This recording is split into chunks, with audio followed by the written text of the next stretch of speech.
السلام علیکم ورحمۃ اللہ وبرکاتہ۔ الحمد للہ الذی وکفی وسلام علی عباده الذین اصطفی، اما بعد فقد قال النبی صلی اللہ علیہ وسلم عن عمر بن الخطاب رضی اللہ تعالی عنہ قال سمعت رسول اللہ صلی اللہ علیہ وسلم یقول من بنا مسجدا یذکر فیہ اسم اللہ بنى اللہ له بیتا فی الجنہ او کما قال علیہ الصلاة والسلام۔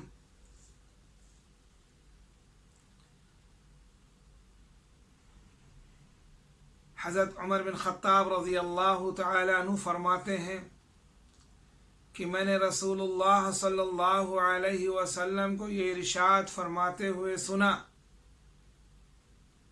جس نے کوئی مسجد بنائی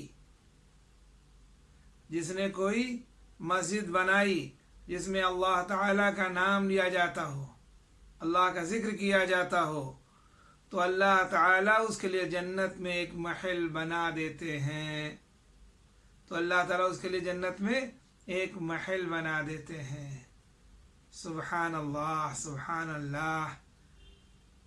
اللہ تعالی ہم لوگوں کو اپنا گھر یعنی مسجد بنانے کی توفیق عطا فرمائے اور اسے آباد کرنے کی فکر کی توفیق دے۔ دنیا میں بہت سی مساجدیں موجود ہیں مگر وہ آباد نہیں ہیں، تو جب مسجد آباد ہوتی ہے تو وہ دعا دیتی ہے کہ اے اللہ، جس طرح اس بستی والوں نے مجھے آباد رکھا ان کو آباد رکھ، اور جو آباد نہیں کرتے تو مسجد بد دعا دیتی ہے، اور جب مسجد بد دعا دے تو بستی کیسے موجود رہ سکتی ہے۔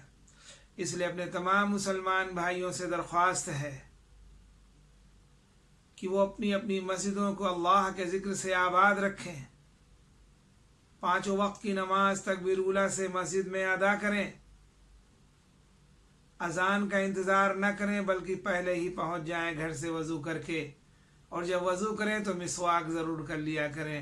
یہ اللہ کے نبی صلی اللہ علیہ وسلم کی سنت ہے، اور 70 درجے نماز میں اضافہ ہو جاتا ہے مسواک کے کرنے سے۔ اور اپنے گھر سے وضو بنا کے جاؤ گے تو ایسا ہے جیسے احرام باندھ کر بیت اللہ جا رہے ہیں۔ ہم اپنی عادت کو مسجد کے اندر وضو کرنے کی نہ ڈالیں۔ کورونا کی وجہ سے مسجدیں بھی بند کر دی گئیں اور وضو خانہ بھی بند کر دیا گیا۔ ہم نے اللہ گھر کو آباد کرنے کی فکر نہ کی، اللہ نے اپنے گھر کو بند کر دیا۔ ہم گھر سے وضو کر کے نہیں جاتے تھے، اللہ نے وضو خانے کو بھی بند کر دیا۔ اللہ ہمارا محتاج نہیں، ہم خوش قسمت ہیں، خوش نصیب ہیں کہ اللہ ہم سے دین کا کام لے لے۔ تو اگر اللہ نے مال دیا ہے تو ایسی جگہ جہاں مسجدوں کی ضرورت ہے وہاں مسجد کو بنایا جائے، اور وہاں کے جو لوگ ہیں ان کو فکر ہونی چاہیے کہ ہم مسجد کو آباد کریں۔ بہت بڑا مقام ہے، اللہ تعالی جنت میں ایک محل بنا دیتے ہیں اس شخص کے لیے جو اللہ کے گھر کو بناتا ہے۔ اللہ تعالی ہمیں اس حدیث پاک پہ عمل کرنے کی توفیق عطا فرمائے اور مسجدوں کو آباد کرنے کی توفیق دے، مسجد کی فکر ہم لوگوں کے دلوں میں اتار دے، مسجد کا کھوٹا بنا دے، قرآن کی تلاوت کے ذریعے سے، نفل نمازوں کے ذریعے سے، فرض نمازوں کے ذریعے سے، بیان کے ذریعے سے، تعلیم کے حلقوں کے ذریعے سے، تسبیحات کے ذریعے سے ہم اللہ کے گھر کو آباد رکھیں۔ اللہ تعالیٰ کہنے اور سننے سے زیادہ ہم سب کو عمل کی توفیق عطا فرمائے۔ وآخر دعوانا الحمد للہ رب العالمین۔ السلام علیکم ورحمۃ اللہ وبرکاتہ۔